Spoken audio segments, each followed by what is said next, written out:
दूसरा खंड, चतुर्थ अध्याय। पार्वती का क्रोध, महाशक्तियों का प्रगटाय। माता पार्वती को जब पता चला कि उन्हीं के प्राणनाथ ने गणेश जी का मस्तक काट डाला है और उसी उपलक्ष्य में देवगण और शिवगण विजयोत्सव मनाते हुए नृत्य गान आदि करने लगे हैं, तो वह अत्यंत व्याकुल और अधीर हो गईं। उन्होंने सोचा, देखो, इन सब ने मिलकर मेरे प्राण प्रिय पुत्र की हत्या कर दी। अब उस निरपराध बालक का वियोग मैं कैसे सह पाऊंगी। इनके इस अकर्म का फल तो मिलना चाहिए। मैं भी ऐसी प्रलय मचा दूंगी कि यह सब देवता और शिवगण स्वयं मृत्यु मुख में जाने लगेंगे। उमा ने अत्यंत कुपित होकर हजारों महाशक्तियों को उत्पन्न किया। वे शक्तियां शक्तिमयी माता के समक्ष हाथ जोड़ती और प्रणाम करती हुई बोली, मातेश्वरी, आज्ञा कीजिए कि हमें क्या करना है। उमा ने ओजपूर्ण शब्दों और तीव्र स्वर में कहा, मेरी शक्तियों, तुम तुरंत ही संसार में प्रलय काल उपस्थित कर दो। देवता, दैत्य, राक्षस, यक्ष, गंधर्व, ऋषि आदि जो भी मिले उनका तुरंत भक्षण करो। स्वजन परिजन का भेद भी न करो। आज्ञा मिलते ही विविध रूप वाली वे सहस्त्रों भयंकर शक्तियां माता पार्वती की जय बोलती हुई वहां से चल पड़ी। उन्होंने जहां जिसे देखा उसी को उठाकर मुख में रख लिया। वे देवता, राक्षस, मनुष्य, शिवगण आदि किसी को भी नहीं छोड़ती थी।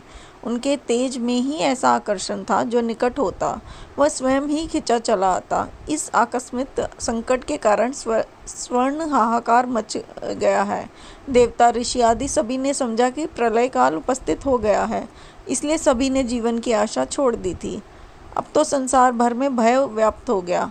देवता परस्पर मिल बैठकर सोचने लगे कि यह सब क्या हो रहा है। समस्त संसार धीरे धीरे मृत्यु मुख में स्वतः ही पहुंचता जा रहा है। इसका कारण क्या है, कुछ समझ में नहीं आता। कुछ कहने लगे, प्रलय काल उपस्थित है तो प्राणों का मोह छोड़ना ही होगा।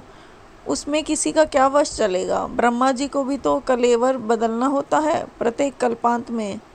तभी किसी ने कहा, किंतु कल्प का अंत कहाँ है अभी, इसलिए प्रलय भी नहीं हो सकती। यह तो कोई अन्य कारण ही है जिससे समस्त प्राणी मृत्यु मुख की ओर बढ़े चले जा रहे हैं।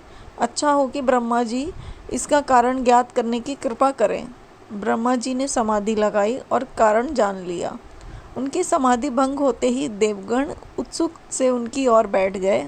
चतुरानन ने धीरे धीरे कहना आरंभ किया, देवगण, शक्तिमान कामरी की प्राण प्रिया एवं महाशक्ति उमा ने अपनी देह की मैल से गणेश नामक एक पुत्र उत्पन्न किया था और उसकी नियुक्ति द्वार पर करके आज्ञा दी थी कि किसी को भी भीतर ना आने देना। वह द्वार पर खड़ा था, तभी स्वयं उमानाथ आए और भीतर जाने लगे। गणेश ने उन्हें रोका तो वे भीतर जाने की हट करने लगे। उन्हीं के आदेश से घोर युद्ध हुआ जिसमें तुम सबको अपने अपने प्राण बचाने दुर्लभ थे। उसी युद्ध में उमानाथ ने ही उमापुत्र गणेश का मस्तक छिन्न कर दिया। बस तभी से भगवती उमा का भयंकर कोप आरंभ हो गया। सभी एक दूसरे का मुख देखने लगे। कुपित हुई महाशक्ति को कौन रोके और कौन मनाए। तभी ब्रह्मा जी ने कहा, गिरिराज कुमारी के प्रसन्न हुए बिना यह संसार रुक नहीं सकता, इसलिए भगवान विष्णु के पास चलकर उनसे परामर्श करना चाहिए। सभी भगवान विष्णु के पास गए। उन्हें प्रलय के समान भीषण संहार की बात सुनाते हुए उसका कारण भगवती पार्वती का कोप बताया और पूछने लगे, त्रिलोकीनाथ, उपस्थित संकट से आप ही उबार सकते हैं, इसलिए शीघ्र कोई उपाय कीजिए, अन्यथा समस्त विश्व ही मृत्यु के गर्भ में जा छिपेगा। श्री हरि बोले, देवगण, इस विषय में तो हमें भगवान उमानाथ के पास ही चलना चाहिए।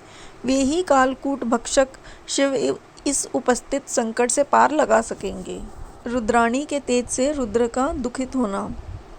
सभी वहां से उठकर और विष्णु को साथ लेकर शिवजी के पास पहुंचे और हाथ जोड़कर निवेदन करने लगे, गिरिजानाथ, आपने गिरिजासुत गणेश का मस्तक काट दिया। उसी से कुपित वे महाशक्ति विश्व में प्रलय करना चाहती हैं। समस्त संसार भीषण विभीषिका से भयभीत है। अब आप ही संकट से रक्षा करने में समर्थ हैं। शिव बोले, देवगण, तुम सबका कहना यथार्थ है। मेरा विचार है कि सभी लोग उस देवी को समझा बुझाकर शांत करें तो कार्य बन सकता है।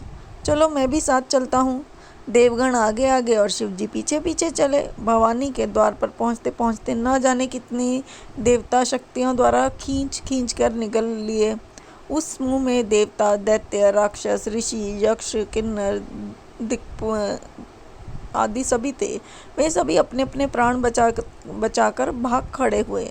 इस प्रकार देवतादि में से किसी का भी साहस अब और आगे बढ़ने का ना हुआ।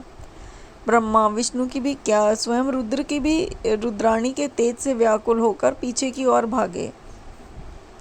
पुनः देवताओं ने एकत्र होकर विचार किया, अब क्या किया जाए।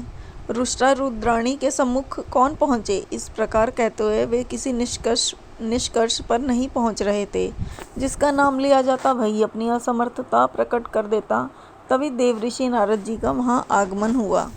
देवताओं ने उनका बड़ा स्वागत सत्कार किया और फिर रुद्राणी के रुष्ट होने का सब प्रसंग सुनाकर बोले, महर्षि, आप त्रिकालज्ञ और सभी उपायों के ज्ञाता हैं। जब तक भगवती गिरिजा प्रसन्न न होंगी तब तक यह संहार रुकेगा नहीं, वरन बढ़ता ही जाएगा। इसके लिए इसका कोई उपाय करने की कृपा कीजिए। नारद जी हंसे, बोले, महाशक्ति की महिमा शक्तिमान से भी सिमटने में नहीं आई। अब इसका उपाय एक ही है कि आप सब लोग रुद्राणी के समीप चलकर स्तुतियों से उन्हें प्रसन्न करें। नारद जी का परामर्श सभी को हितकर प्रतीत हुआ और तुरंत ही देव ऋषि को आगे करके पार्वती जी के भवन की ओर चल दिए। यद्यपि रुद्राणी अत्यंत कुपित थी तो भी नारद जी को सबसे आगे देखकर मौन हो गई। तभी देवताओं ने अत्यंत श्रद्धापूर्वक उनकी स्तुति आरंभ की। देवगण बोले, हे जगजननी, हे शिवे, हे परमेश्वरी, आपको बारंबार नमस्कार है। हे कल्याणी, हे अम्बे, आप ही संसार की उत्पत्ति, स्थिति और प्रलय की कारणभूता हैं। भगवान रुद्र की आदिशक्ति रुद्राणी आप ही हैं। हे माते, आपके कोप से त्रैलोक्य व्याकुल हैं। ना जाने कितने जीव आपकी शक्तियों के मुख में जा पहुँचे हैं। बड़ा भीषण संहार हो रहा है। देवेशी, अब आप क्रोध को छोड़कर प्रसन्न हो जाइए। हे गिरिजानंदिनी, हम सभी आपके चरणों में प्रणाम करते हैं। इस प्रकार बारंबार प्रणाम करने और अनेक प्रकार से सत्वन करने पर भी जगदम्बा का क्रोध शांत न हुआ, वरन वे मौन रहती हुई भी उन सबको क्रोधपूर्ण नेत्रों से देखने लगी। उन नेत्रों से चिंगारियां निकल रही थी। देवगण भय के कारण नेत्र झुकाकर पीछे हट गए। नारद जी द्वारा शिवा का सत्वन करना, यह देखकर नारद जी के साथ समस्त ऋषिगण आगे हुए और उन्होंने भगवती के चरणों में प्रणाम कर सत्वन आरंभ किया। देवी, सभी प्राणियों का संहार समुपस्थित है। दोषी देवताओं के अतिरिक्त निर्दोष ऋषि मुनि भी काल कवलित होते जा रहे हैं। इसलिए इस व्याकुल हुए विश्व की ओर देखिए। जगदम्बे, आपके प्राणनाथ शिवजी भी ब्रह्मा, विष्णु, इंद्रादि देवताओं एवं समस्त प्रजाओं के सहित यहाँ आपके सामने उपस्थित हैं। परमेश्वरी, यह सभी आपके ही उपासक हैं। देवेशी, कृपया हम सभी का अपराध क्षमा कर दीजिए। आपकी सेवा में आने पर तो बड़े बड़े भी कृपा प्राप्त कर लेते हैं। हे शिवे, अब क्रोध को शांत कीजिए और सभी को कृपापूर्ण नेत्रों से देखिए। आपको नमस्कार है, नमस्कार है। इस प्रकार सत्वन करते हुए ऋषि मुनियों ने बारंबार माता पार्वती जी के चरणों में प्रणाम किया। उनकी इस प्रकार की प्रार्थना से धीरे धीरे उनका क्रोध दूर होने लगा तथा वे द्रवीभूत होती हुई उन ऋषियों से कहने लगी, हे ऋषिगण, मैं तुम्हारे कष्टों को समझ रही हूँ, किंतु मेरे अकेले पुत्र को मारकर उसके साथ अन्याय किया गया है। यदि मेरा वह पुत्र जीवित हो जाए और तुम सब उसे अपना पूज्य मान लो तो यह संकट दूर हो सकता है। यदि उसे सर्वाध्यक्ष का पद दिया जाए तभी लोक में शांति होगी, अन्यथा कहीं कोई भी सुखी नहीं हो सकता।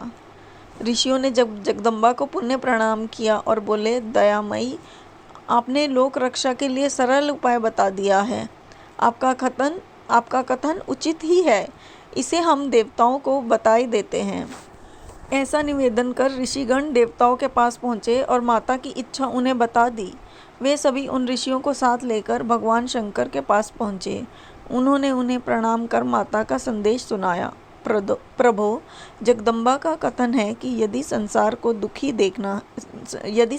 सुखी देखना है तो मेरे पुत्र को जीवित कर उसे सर्वाध्यक्ष का पद देना होगा, अन्यथा शांति संभव नहीं है।